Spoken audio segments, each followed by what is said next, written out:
ओम शांति। 5 मई 2025 की मुरली से विशेष पॉइंट। पहला पॉइंट है, मीठे बच्चे सदा इसी नशे में रहो कि हम संगम युगी ब्राह्मण हैं।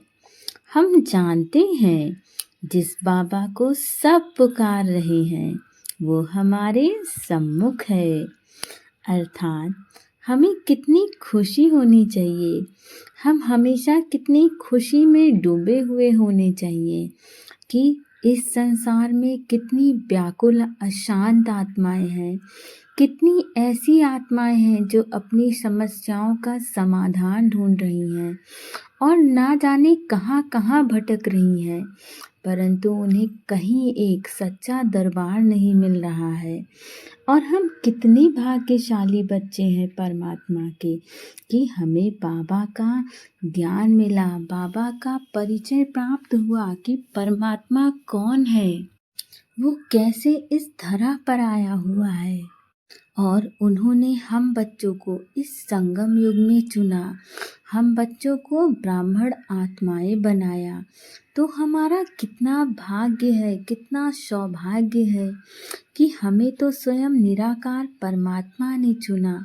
हम जानते हैं कि जिस बाबा को इस संसार में ना जाने कितनी आत्माएं पुकार रही हैं, हमें वो निराकार परमात्मा मिल गया। उन्होंने हमारी उंगली पकड़ी और अब तो ना जाने कितनी ब्राह्मण आत्माओं का अनुभव है कि हम इधर बाबा से कोई बात कहते हैं और परमात्मा तुरंत हमारी बात सुन करके हमारी समस्या का समाधान दे देते हैं। और वही इस संसार में ना जाने कितनी आत्माएं हैं जो परेशान हैं, भटक रही हैं, परंतु उन्हें बाबा नहीं मिला। तो हमारा कितना ज़्यादा भाग्य ऊंचा है कि बाबा हमारे सम्मुख है, हमारे सामने आया, उसने हमें अपनी प्रत्यक्षता करवाई, हमें चुना परमात्मा ने फिर से इस धरा को सतयुग बनाने के लिए।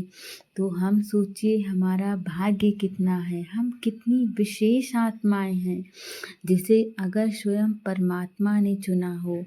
क्या वो कोई साधारण आत्मा रह सकती है? नहीं, वो बहुत विशेष आत्मा होगी।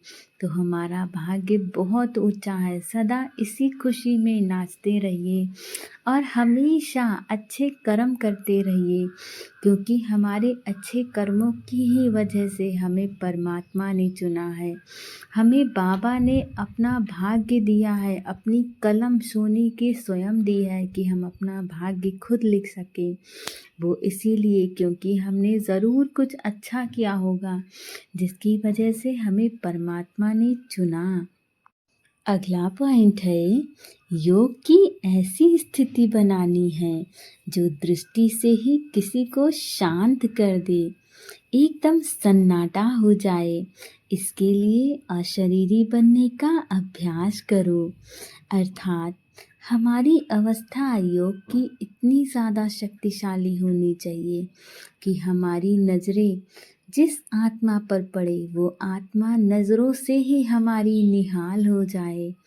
वो जो जन्मों जन्मों से अशांत थी, अतृप्त आत्मा थी, उसको तृप्ति का अनुभव हो जाए। जैसे ही हमारी दृष्टि उस आत्मा पे पड़े, वो आत्मा चाहे जितनी अशांत हो, शांत हो जाए। तो हमें अपनी अवस्था ऐसी मजबूत बनानी है कि यदि हमारी नजरें पड़े तो चाहे जितना व्याकुल आत्मा हो, शांत हो जाए, संपूर्ण शांति उस आत्मा को अनुभव हो। इसके लिए सबसे ज़रूरी अभ्यास बाबा कहते हैं कि बच्चे अपने आप को अशरीरीपन का अनुभव करवाओ। हमेशा इस बात को अनुभव करो कि मैं आत्मा हूँ, शरीर नहीं हूँ। ये शरीर तो केवल हमें पाठ बजाने के लिए मिला है।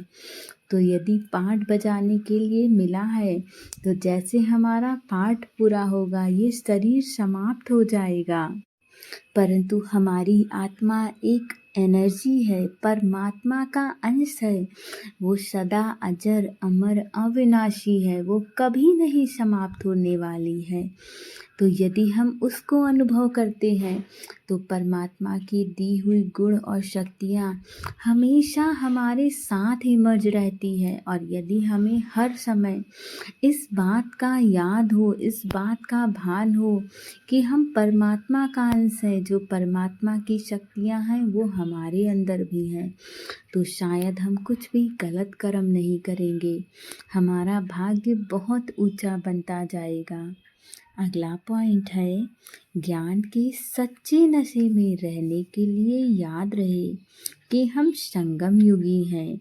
अब यह पुरानी दुनिया बदलने वाली है। हम अपने घर जा रहे हैं।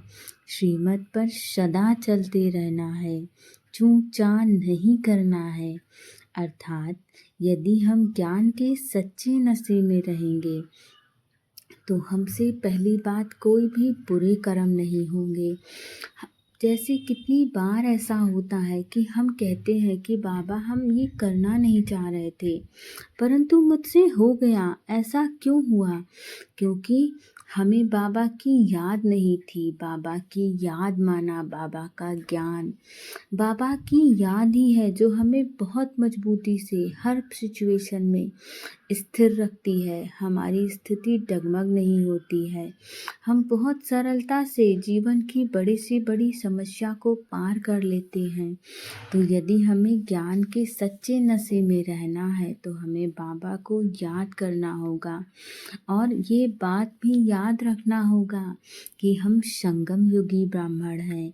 अब ये पुरानी दुनिया बदलने वाली है, तो जो दुनिया जाने वाली है, समाप्त होने को है, उससे किस प्रकार का मोह।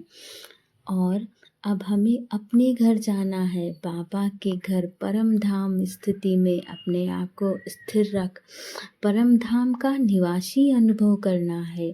श्रीमत पर सदा चलते रहना है। कभी भी अपना मन व्यर्थ की बातों की तरफ नहीं लगाना है, क्योंकि इस संसार में केवल समर्थ एक सच, केवल निराकार परमात्मा है।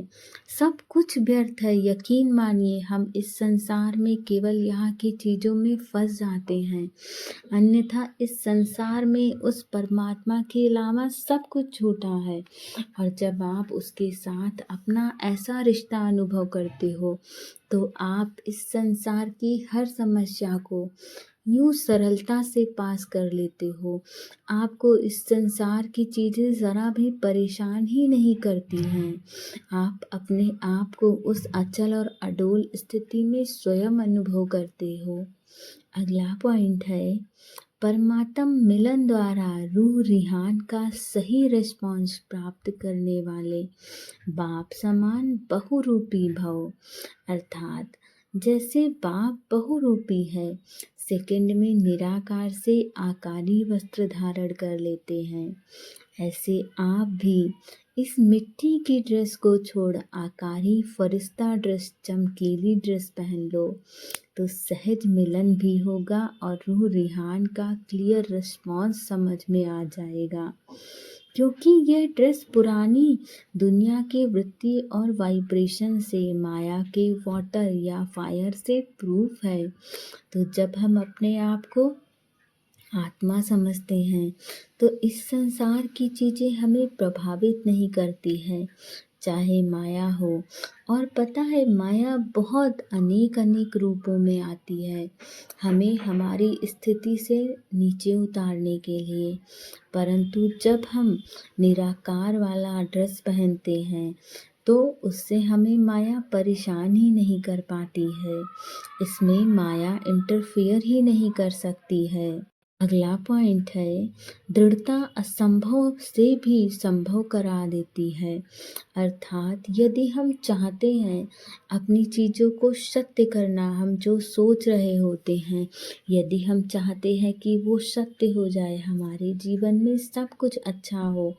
और आप ये मत सोचिएगा कि आप जो सोच रहे हैं वो सब कुछ सत्य होगा। सत्य वही चीज़ें होती हैं जो आप विश्व कल्याण की भावना के लिए सोचते हो, अपने कल्याण की कामना करते हो। यदि आप दूसरों के कल्याण की कामना नहीं करते हो, सोच रहे हो कि दूसरे की चीज़ें खराब हो जाएं, तो वो सत्य नहीं होंगी।